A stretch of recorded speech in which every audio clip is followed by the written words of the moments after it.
This is the new and improved forgiveness. I just want to apologize to you again, tell you how I'm sorry I am about the mistake, and if there's anything at all I can do for you, please don't hesitate to ask. Come along, Howie. It's time for your lobotomy. Forgiveness. I'm not sorry I took the money. Hey everybody, welcome to the Sorry Not Sorry Pickleball Podcast. I'm your host, Chris Callie. This weekend, we had the Red Clay Hot Sauce Florida Open for the PPA, and it was actually a pretty good weekend. Championship Sunday had a few interesting matchups, so we'll talk about that. Got some other things I want to get into as well. But for now, let's break down who won on Championship Sunday. All right, so our first matchup was singles for the men's, and we had Ben Johns against Colin Schick. You've probably never heard of him before, unless you personally know him. He came into this tournament in the qualifier, which is like the bracket before you get, to your standard ranked pros. He was ranked number 31. 31, ended up winning the qualifier tournament, ends up making his way all the way to the finals, and then ends up beating Ben Johns in the first game. As you can see, he had Frank Anthony Davis as his coach, which was kind of interesting to see. I wonder how much that helped, because this dude was real good. He's definitely going to be playing in singles a lot more as we move forward. And man, what an exciting little match we had. Unfortunately for Colin, it seems like Ben kind of figured him out by the third game. But hey, I mean, even if Colin never plays another game in his life, he gets to say that he beat the number one player in the world in a whole game. Pretty impressive stuff.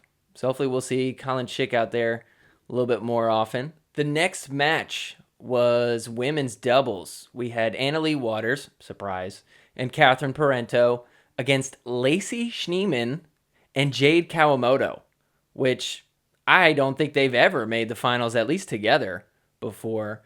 Lacey Schneeman's pretty good. I've known about her ever since she played in Major League Pickleball last year.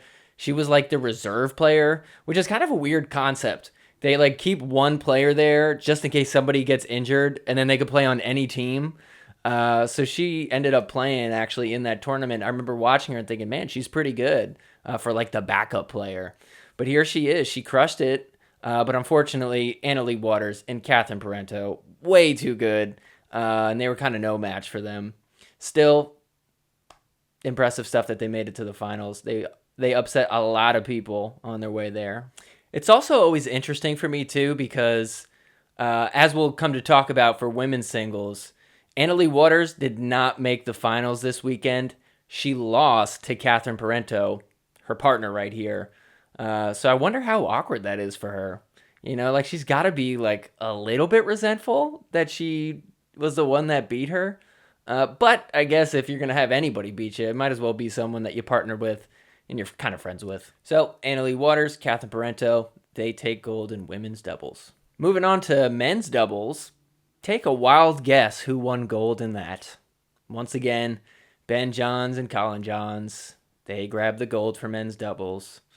It was kind of an interesting game at first. I mean, anytime Julian Arnold's playing, it's always a little bit exciting because he gets chirpy, as they like to call it. What does chirpy even mean? He's just excited. He just, That's how you should be. I hope pickleball kind of goes in that direction a little bit more where people are just not like quiet. This isn't golf. Like, why would you be quiet?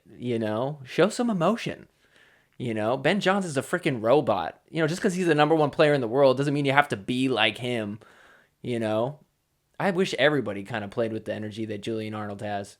I want to show one clip of Julian Arnold where he really let his emotions go more than I've seen him in a very long time, at least. Check this out.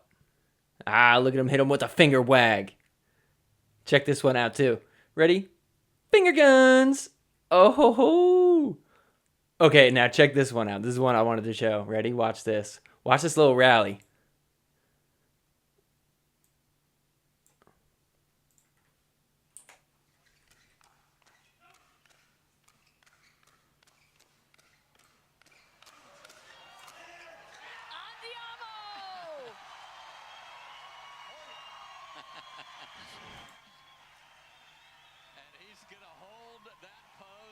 That's exciting.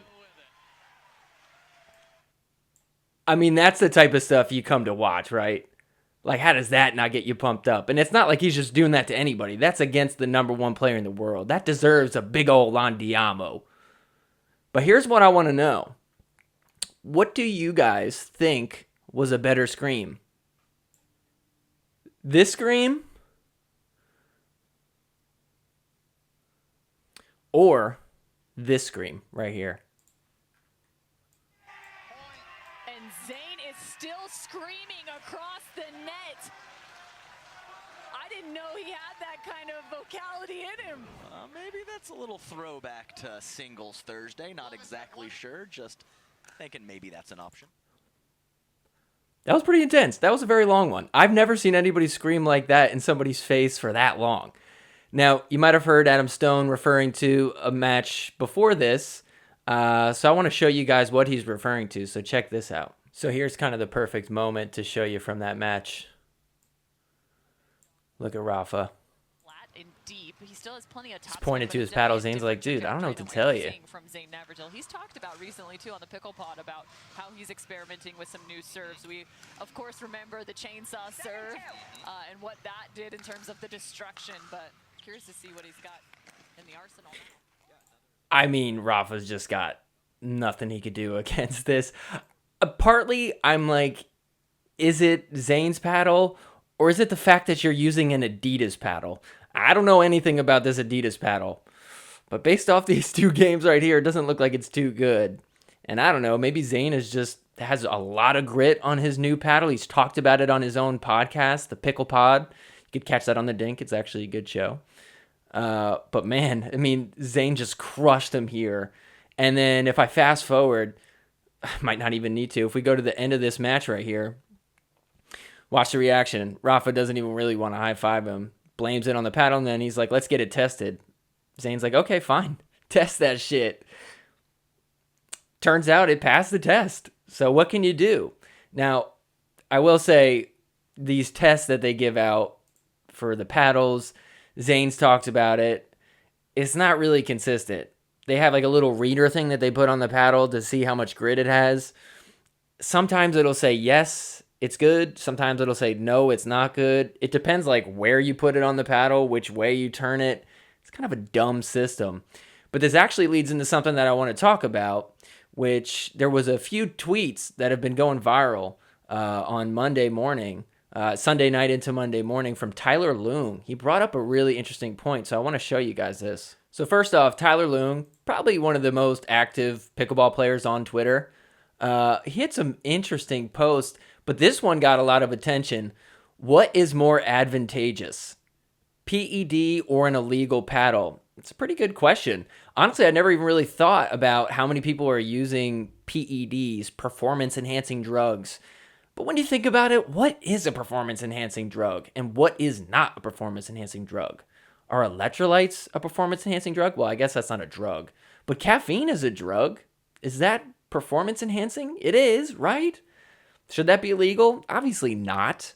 You know, Anna Bright drinking her Coca-Colas on the sidelines. Same thing with Leia Jansen with her Diet Cokes. So obviously there's kind of a line that needs to be drawn. I would say steroids. I don't know anything about steroids, but I would imagine that that's probably not okay. How much does it play a factor?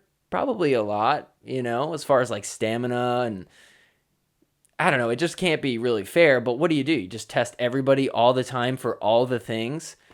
It's just kind of a tricky situation. Anybody who's a baseball fan kind of has heard this argument 1,000 times where it's like, what do? Do you test for Adderall? Do you test for, HGH? All this stuff is very complicated. But the idea of what is worse, somebody who's on HGH, somebody who's on a Adderall, whatever, or an illegal paddle. Now, what was interesting about this was everybody's reaction kind of gives you some insight on some of the stuff that people are whispering about on the pro level. I mean, you could even see right here. Let's look at some of these replies. This one was the most interesting to me. Who thinks there was some extra chemicals in the bloodstream of the winner last event that gave the infamous post-game interview? For those that forget who he's referring to, I'll just show a quick little clip. monkey's off my back and Daddy's home. Just so you know. Big Papa Jimmy, monkey's off the back. Daddy's home. Let's go. I mean, what do we think? Do we think that he was on something during this? I don't know. It's possible. He does seem like he's got a lot more adrenaline than normal. I mean, but like, what could it possibly be? He is in college. Cocaine? Was he on cocaine? Is that a performance-enhancing drug? You know, it's like, where do you draw the line? Is there a test out there that just tests for everything? I don't think so. You know, it's like eventually, if somebody's doing that, they're going to just find something that they could take. I don't know. I guess you don't make it easy for somebody to take something performance-enhancing. But I didn't even think that that was a possibility until someone said that. And I don't know. I mean, I would hate to find out that he had a good weekend because he took something extra. But anyways, let's look at some more of these replies. Anna Bright says paddle. I wonder why she wouldn't say performance-enhancing drug. Curious. She's sticking up for her boy? Big Papa Jimmy? Big Papa Adderall before a game? Ben Johns replied, I'd have to go with paddle, but then again, we've seen illegal paddles make a massive difference, but I've yet to see PEDs for comparison, so could easily be more significant. He also followed up with, curious what type of PEDs might have the most profound effect on performance in pickleball. It's not as cut and dry as more power-based sports. I think that's pretty much what I was getting at. It's like, you know, what can you take and what's actually going to help? It's not like if you have HGH, you're just going to be slamming pickleballs left and right as quick as possible. I mean, you know, sure, that helps, but that's not exactly always, well, like, I don't know. I guess it is an advantage, but it's not quite the same. Like, I think, to be honest, if I had to choose, play against Ben Johns, who's on HGH, versus play against Ben Johns, who's on Adderall, I think I'd rather take the HGH. You know, I don't even know what HGH, human growth hormone. I think that just makes you stronger. That's basically what I'm saying. You know, somebody who's playing with more strength, is that more of an advantage than somebody who's playing with like laser lock, meth-like focus? Lucy Kovalova says both. It's obvious players are looking for advantages. That's one of those ones I wonder, is that a little shot at somebody? It's obvious? Leia Jansen also wrote, no way people think it's paddle. Huge game changer for those using PEDs. Now, the fact that these players are talking with such conviction about it really makes you wonder where they've been exposed to somebody using that stuff. I guess time will only tell. I wonder if the PPA is going to respond to a tweet from Tyler Loong. I guess if enough people kind of push for it, we could start to see testing. And man, that'd be really disappointing to find out that somebody was. There's no way to go back in time and find out. But moving forward, maybe it is a good idea to just have something in place to kind of disincentivize people from using that.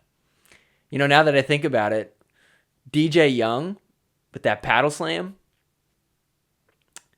I don't know. He always is a little bit angry. I think that's like a common side effect of steroids, is you're angry all the time. Oh man, that'd be disappointing. Well, I hope not. I'm going to pretend like nobody is, so that way I'm not feeling bad about it. Now, as far as the illegal paddle goes, it seems like this whole tweet was really, inspired by the situation with Zane. Can't know for sure what Tyler Loong's inspiration for it was, but I think it is an interesting question, and I'm glad it's kind of being talked about. Anyways, back to PPA Sunday. Mixed doubles. Go ahead and take a guess. Who do you think won this one? Ben Johnson, Annalie Waters versus Catherine Parento and Tyson McGuffin. I'll be honest. This was like the one matchup I thought could potentially be an upset, but it wasn't even really that close in the end. So Annalie Waters, Ben Johns, they got themselves another gold together, and they are just solid as ever. And then finally, the last match on Sunday was women's singles. Catherine Parento, who, like we mentioned before, beat Annalie Waters earlier in the week on Thursday to be able to get there. She was able to pull off the upset against Leia Jansen. Although, I gotta be honest, I think most people probably would have took Catherine Parento going into this. I know she's ranked number 4 or whatever, but I think Leia Jansen just has a real good habit of coming in second place. And this was like her one time to potentially get a gold if Anna Leigh Waters isn't there. But man, Catherine Parento just looked really, really good. She on PEDs? Gosh, now I'm just questioning everybody. I don't know. Anytime they show like extra energy, I'm like, maybe steroids? I don't know. It's probably just excitement. Check this out too. During the post-game interview, look at the dude who presents the trophy. I'm now obsessed with all the people that give the trophies out. Let's listen to him. The red clay hot sauce. What an amazing performance, Catherine. Congratulations on your singles title. On behalf of the PPA Tour and Red Clay, we'd like to present you this trophy. Let's give a big round of applause for Catherine. Applause for Catherine. Applause for Catherine. Applause for Catherine. Congratulations, Catherine Parento, your women's singles player. Cameron, we're going to go back. He almost said Anna Leigh Waters. It seems like he was just rehearsing that for a while, and then all of a sudden he's like, oh, shoot, that's right, she's not in it. You can just assume, while you're thinking about that the night before, but then he's like, oh my God, that's right, she didn't even make it to the finals. It's hilarious how used he is to saying Anna Leigh Waters to just slip right out. I think we all are used to that. We're all surprised that she wasn't in the finals. So that is going to do it for the PPA roundup, recall, recap, whatever you want to call it. Those are who won. But there is some other things I want to talk about that I noticed this weekend. So let's get into it a little bit. All right, so first I want to rewind a little bit to the mixed doubles from the weekend. We had a matchup of Tyson McGuffin and Catherine Parento, who eventually made it to the finals. They were in a match against Anna Bright and James Ignatowicz, who came together and probably for the sake of their relationship ended up playing together. But I want to show after the match Tyson McGuffin's reaction because I thought it was interesting. As one, what was this discussion you guys had before stepping on the court today? Well, James played with my girl last tournament, so I kind of had to show Papa Jimmy who the real daddy is, if you know what I mean. Daddy's back. Daddy's more than back. No, I'm just kidding. James is my boy. But I've played with Catherine before. We have some very good chemistry. We just kind of did our thing, and things turned out in our favor. I think AB and James are still trying to kind of figure out, what their identity is as a team, so that definitely benefited us. But moving on to the semis and about to put on a show against the Johnsons. There you have. So, obviously, he's just throwing a few friendly shots at him. No big deal there. But the interesting thing I think he also said was how they're still working out their chemistry. And that leads me into a fun little segment that I'm probably going to do more often. X's and O's of pickleball. As somebody who plays with their life partner / girlfriend, who you've seen on the show, one episode. Playing with your girlfriend or wife, whatever, not always easy. I mean, man, it's just kind of hard to do. But hey, shout out to Anna Bright and James Ignatowicz for trying it. But man, as we saw in this game, just trying to read the body language, it's a little bit uncomfortable. I'll show you one play that really kind of showed how frustrated they seem to be getting. Side out to Bright and Ignatowicz. And Anna Bright comes up firing on Tyson.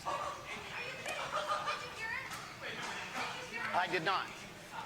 Well, the ball clearly looked like it touched Tyson that time.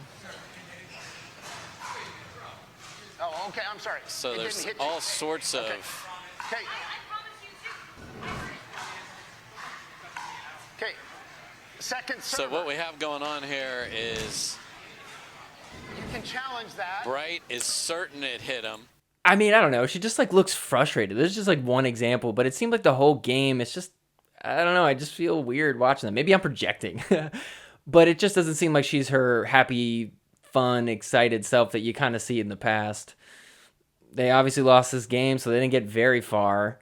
And maybe it's just chemistry to be worked out, but I mean, James Ignatowicz went from winning the championship to losing in what I think was the quarterfinals against a very good team nonetheless. But man, I mean, it's just got to be a whole nother level of difficulty trying to manage your relationship and playing pickleball together. I will say too, watching last week Anna Bright play with Riley Newman, it just didn't look right for her either. I mean, she just seemed like she had a lot of pressure on her, and Riley Newman is not a very talkative guy. He's not going to get you pumped up. He's just kind of like in his own head doing his own thing, and you got to just be there to support him. So she just seemed very uncomfortable with that kind of chemistry back and forth. So I don't know why she decided to play with James. I mean, maybe just because he all of a sudden won, and now she's like, yeah, you're good enough to play with me. Or maybe it was that hug that James gave Catherine. She got a little jealous. That's what I think. I don't know. Maybe I'm wrong about that. Regardless, Riley Newman ended up getting dumped by Anna Bright. And so he ended up pairing with Paris Todd this weekend. Paris Todd ended up in the PPA. What a surprise. And she didn't get very far. They didn't really do much, which was very disappointing. I don't know what was up with that, but it was very cool to see her playing around, but I don't know. I guess compared to everybody else in the PPA, maybe the pressure was on. Maybe she's not used to playing with Riley. But I expected them to do a lot better than they did. And this actually leads me to an interesting point, talking about chemistry with people. If we go back to Tyler Loong, let's look at his tweets. One of the things that he tweeted, other than that awesome little debate about PEDs or illegal paddles, he said, currently I believe there's 4 to 6 players that can take down the number 1 doubles team. However, none of them are in partnerships that would allow for that to happen consistently. So I would imagine that he's mostly talking about Ben and Colin Johns. And it started making me think, well, who are those 4 to 6 players that he's talking about? Riley Newman's probably one of them. And when you think about it, sure, he could play with somebody like, I don't know, J.W. Johnson, Dylan Frazier, Zane Navertil. You know, there's a few names that you could imagine like are, I guess, basically a partner who probably might be better than Matt Wright.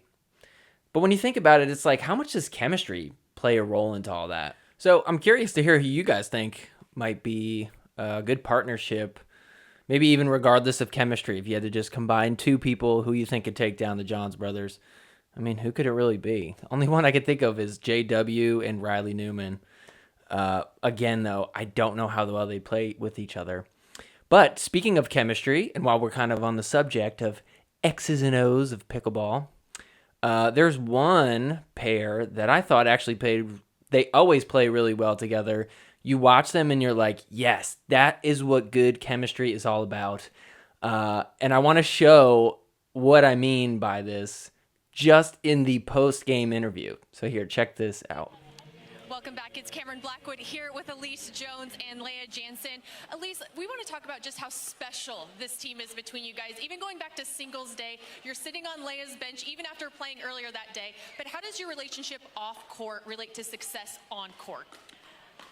When you love and have so much respect for the person next to you, it makes a big difference. I love this girl. Can't talk. A lot of love for you there, Leia. You guys... She literally starts crying in the post-game interview. I don't even want to make fun of that. That's just like adorable. You know? Because you watch them and you're like, man, finally Leia Jansen plays with somebody who makes her, you know, not seem like the evil villain in pickleball. It's actually fun to watch them play. They get really excited. You know, it's kind of like the whole Julian Arnold thing, except it's both of them. They both get pumped up. So that actually made me really happy to see that. But that goes to show you that is what good chemistry is. You know, people who genuinely feel that way about each other. You know, other partnerships such as Riley Newman and Anna Bright. I don't think Anna Bright is going to start crying about how much she loves Riley Newman. And especially not the other way. Could you imagine Riley Newman crying because he just loves Matt Wright? Oh, doubt it. But anyways, I thought that was really interesting. There is one more couple I want to talk about that plays together. I didn't even know they were a couple until this weekend. And I'll just, without even somebody having said it, the announcer said it. But even if they didn't, it was so obvious. So here, check this out. So this is Yana Grishkina and Ben Newwell. And yes, they are wearing matching Hawaiian shirts. I gotta be honest, I'm not a fan of the Hawaiian shirts. Just not my style personally, but also I don't get what's with the whole, like, let's be wacky and wear different things because we're playing pickleball and it's unlike any other sport. Ben Johns kind of gets in that territory sometimes with his clothing choices. Not that I really care what people wear, but I couldn't help but cringe when I saw the matching Hawaiian outfits. And I gotta say, I have a feeling it was Yana who probably wanted to do this, and Ben's like, okay, all right, I guess. You don't want to get into an argument over your shirt choices. She looks like she could pull it off. He looks like that ain't quite his style. Regardless, it didn't do anything for them. They seem to have actually good chemistry. They look like they got positive body language. But obviously no match for ALW and Ben Johns. They walked away with the win. But gotta give a little shout out for the courage it takes to wear matching Hawaiian shirts to professional pickleball match. Speaking of terrible clothing choices, let's show you another one. Travis Rettenmeyer playing with Leia Jansen, which was a matchup I did not expect. But man, I don't really know what's going on with this shirt right here. I mean, it's interesting. I'll say that. I don't even know what to call it. Just random shapes. I do like Travis. He's got an interesting podcast. He's a funny dude. Decent ball player. Terrible wardrobe picker. I don't understand why guys love wearing pink so much, too. Like, I'm not some, like, oh, be masculine and don't wear pink. But it just seems like you're doing it to show, like, I'm so masculine that I can wear pink and stay masculine. I don't know. Ben Johns does it a lot. He's even wearing, like, the baby blue and the pink in the clip I was showing before. Just not a fan of that. I don't know. I mean, look at Leia Jansen. All black everything. That's more my style. Anyway, it's not a big deal, but it's one of those things you just sit and you notice and you're like, ugh, just makes you feel a little bit weird. All right, well, that is going to bring us towards the end of the show here this week. But before we go, we're going to play everybody's favorite game, Partner, Body Bag, Winner Off the Net. It's very similar to the game you may have played as a kid, Marry, Fuck, Kill, except this is the pickleball version, where I have just been texted 3 names of people in the pickleball world. I don't know who they are yet, but I have to decide who I want to partner with, who I want to body bag, and who I want to hit a winner off the net. Sorry, not sorry. Thematic. Anyways, let's see who the 3 are for this week. They were just texted to me. Okay. Interesting. Okay, we have number 1, Colin Johns. Okay. Number 2, Zane Navertil. And number 3, a new name, Colin Schick, who made it to the finals in men's singles, in case you forgot who the heck that is. Most of you probably did. All right, so again, the 3 are Colin Johns, Zane Navertil, and Colin Schick. Wow. Who do I want to partner with? Who do I want to body bag? And who do I want to hit a winner off the net?